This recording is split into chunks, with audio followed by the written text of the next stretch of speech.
mind introducing yourself for our community and a little bit about your background?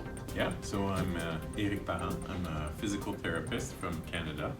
I now work as an associate professor of physical therapy at the University of Alberta, and I've been a SOSORT member since 2010, I believe.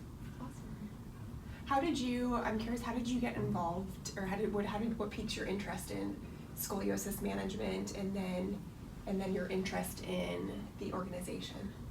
So initially I finished my training and worked as a private physiotherapist, treating mostly low back pain. I already had an interest in spine treatment, so outpatient care for low back pain. Then when I finished my PhD, I was looking for a place to learn more about treatment of low back and spine condition.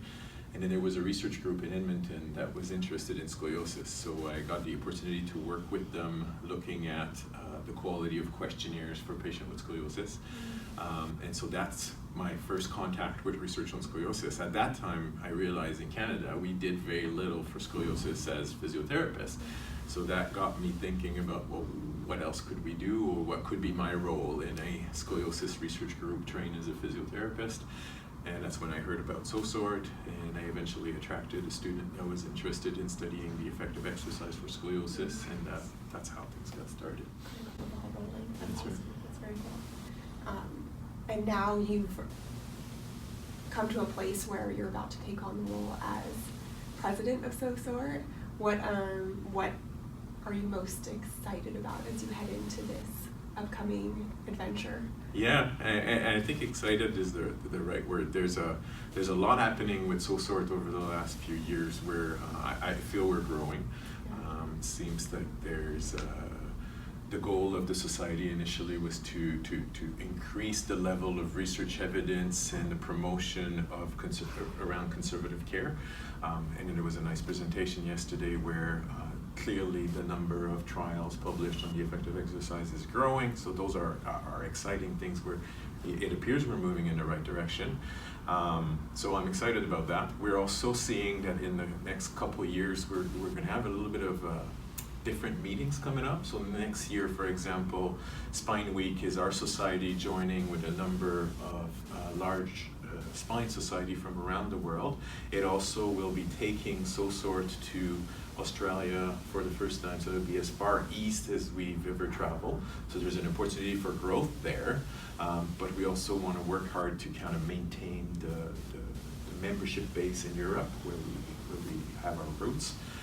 So there's exciting times, but also challenging times related to that. We also are in a transition period with regards to our affiliation with a journal.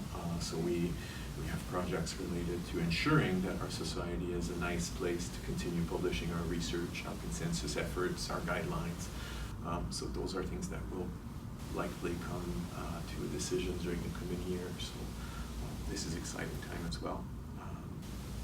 And then when close to the time where I joined SOSORT, there was consensuses around what should people assess in a standard fashion across the world so that we could start sharing data. And these efforts hit some roadblocks in terms of how would we collect the data and store it in a way that would be compliant with international strategies. But I think we're now coming to full circle with that, and probably we'll try to revisit this year. How could we put our data together from the large number of small practices that see the right patients with the right approaches, but don't each have the volume to really publish good data? So could we facilitate that as SOSORT to develop collaborative summary of evidence of how well we're doing in our practices, and learn down the road questions like which of our patients benefit from this approach, but we're wasting our time if we try this approach with them. And then again, the goal would be how do we maximize the right treatment for the right patient, reduce over-treatment, and don't waste our time with a treatment that is doomed to fail. Absolutely. Yeah. So those are kind of highlights of what I see in the next year. That's a number of different That's right. silos. We got outreach, research, collaboration, That's right. the journal. And the database, I think, sounds really exciting, because you have this one time of year where we're all super excited and we're together and we're on the same page, and then we all go back to our little sections That's of the right. world and are trying our best in our own little day-to-day practices. So That's right. to have a funnel where we can all pour our knowledge into one place together Exactly. would be really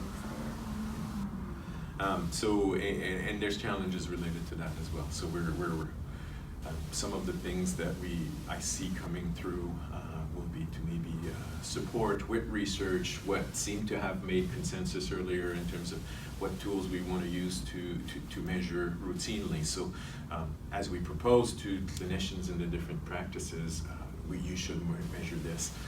I'm hoping that we're going to be able to build an evidence base to say this is why this measure is something that we should track, support it that way. It would also feed down the road into our updating the guidelines. So in recent years, when we updated the guidelines in 2016, we suggested that in the future we would like to maybe break it down and not only propose a bit of a consensus-based guideline, but also a evidence-informed guideline. And so with regards to our recommendation with measurements, we could feed these recommendations with evidence about, okay, what is the best measurement quality and why should we prefer this measure versus another one. It ties a little bit with my research interest as well, where I've been interested in what is the quality of life measurement tools that work for scoliosis, and we've noted that some of the tools that have been used for years around surgery don't capture changes very well when we use them in less severely affected patient. And so again, we need to understand what will work for the members of our society. That's very exciting. Mm-hmm.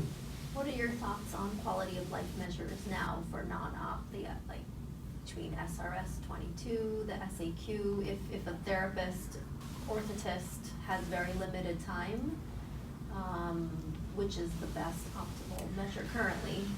We're at a little bit of a crossroad now. So I think we've shown that the SRS 22, despite being very widely accepted, does have important ceiling effect in our population. So that is, they score high, and it becomes hard to detect further improvement from there.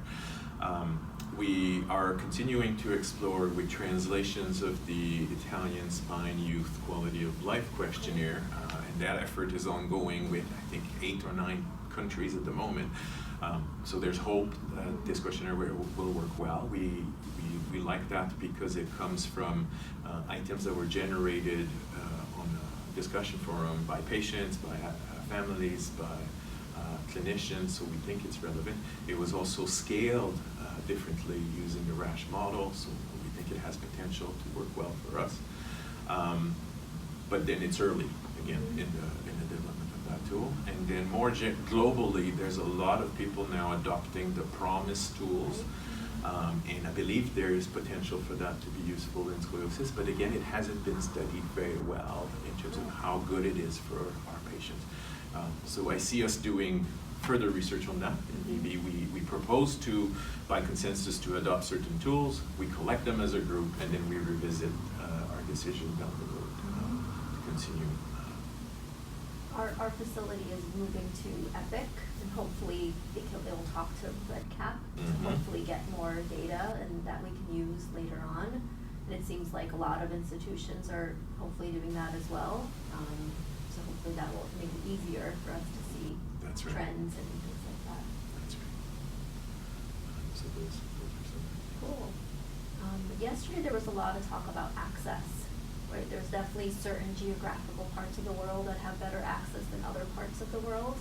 And there was one person who was from Egypt that asked, would SOSORT ever present in Africa or somewhere where the access isn't what we have here? Yeah. What are your thoughts? Well, I would support that, where SOSORT may have a role in going to educate, a little bit like the model that the SRS has, where they do hands-on courses in different places.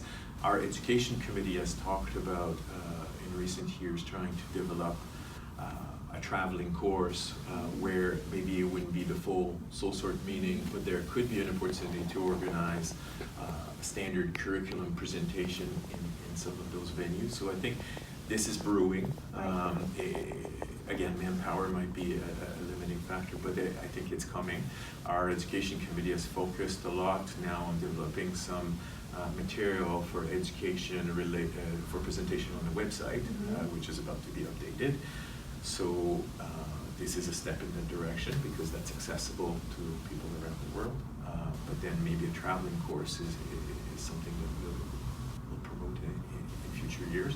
As SOSORT is also doing more meetings outside of Europe, there's almost a need to keep connection with Europe, and so the traveling course could be one of those options. Is despite the fact that maybe the annual meeting is far away, then we keep some content presentation in Europe and maybe in countries where there is less on conservative care for scoliosis using the travel course model. So when that's going to happen, I don't know, but this is in the works. It's brewing. I would agree. And there's value. Cool. Awesome. Well, a lot of exciting adventures ahead. And is there anything else you want to share with? I've seen the motivation and the passion of the people in the society towards demonstrating evidence towards conservative care, and that has been part of why I'm still around and want to play a role in the society.